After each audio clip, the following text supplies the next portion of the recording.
Hi, welcome back. I'm Zoe with another example of quadratic function in form of ax squared plus bx plus c equals to 0. Today we are going to graph f of x in this form. We don't know what it is actually. It has two roots or not, because we are looking for two roots.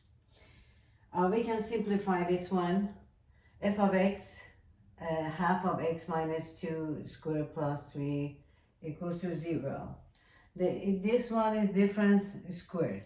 Do you remember we had a minus b squared gets the first one squared, the second one squared, but negative double of this one, 2ab. Do you remember this? Okay. Squared of the difference. Okay, we can use here f of x equals to half of, expand this one. The first one is x squared, the second one 4, and negative 2 times this gets 4x plus 3 equals to 0. Okay, f of x or y, f of x equals to, okay, just simplify this one, 1/2 x squared minus 4 times, the divide by 2 gets 2x, 4 divided by 2 gets 2, plus 3 gets 0. Okay, now we get here half x squared minus 2x. Here we have 5, right? Plus 5 equals to 0. Now, a is here, a is half, b is negative 2, and c is 5. Now, if we get of this quadratic function, if we get two real roots, we know that the discriminant is this, b squared minus 4ac. Do you remember that? This is from the formula. We had this. The quadratic formula was x equal to b negative b plus minus b squared minus 4ac over 2a, right? From this, because under radical shows everything. If under radical gets 0, we could say that we have x1 is equal to x2 and real. If this one greater than 0, x1 equal different from x2 but real. But if gets 0 negative, we get non-real. If we get non-real zeros, it means that we don't have any x-intercept. Okay, in this case, I can continue here. b squared minus 4ac, how much is going to be? This is b squared gets 4 minus 4 times ac is 5 times half, 5 over 2. How much is going to be? 4 minus 4 times this. Okay, 4 times this one gets, this is 4 minus 4 times this gets negative 10, negative 6. Okay, so this one gets negative. Discriminant gets negative, so we don't have any real number. This is no real roots. No real roots means that we don't have any roots here, any point here. No x-intercept. Okay, so what can we do now?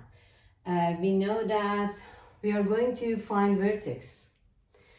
We know that this is positive, the coefficient of x squared is positive, so we have a parabola upward. Okay, but what is the axis of symmetry? Axis of symmetry is somewhere here, somewhere with this.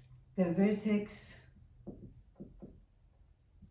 x of vertex is negative of b over 2a. Do you remember? We had it before.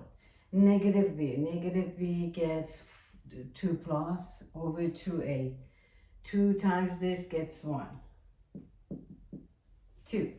It means at x equals 2, we have a symmetry, axis of symmetry, like this, and upward, because a is positive, okay? We don't have any intercept here, we have up, but where? Okay, if x is 2, what is y? F is 2, what is y? This is y. Okay, this is half of x squared, 4, minus 2 times 2, 4, plus 5. Yes, plus 5. F of 2 is, this is 2 minus 4, negative 2 plus a 3.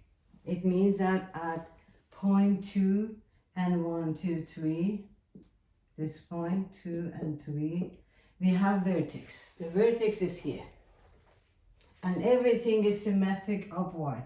But how about y-intercept? Y-intercept means anywhere that x is 0. Okay, what is f of x? F of 0 here.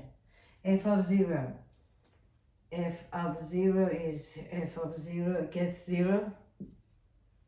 This one gets 0, plus 0, plus 5. Gets 5. 1, 2, 3, 4, 5. At this point, we have y-intercept. It means that we have a parabola like this. Probably actually. Okay? It's not so. At this point, this is the vertex. Vertex is here. This is line of symmetric. Okay, at 2 and 3. And we got this y-intercept. We don't have any x-intercept because we don't have any root. This is important because if you take any test like SAT or other community college test, they ask you about this one. They show you a graph of some point of here. But you know that, you should know that the point of x-intercept is the real root of the function. But we don't have any real root. Why? Because the discriminant gets negative here. Good? And this is the way it is.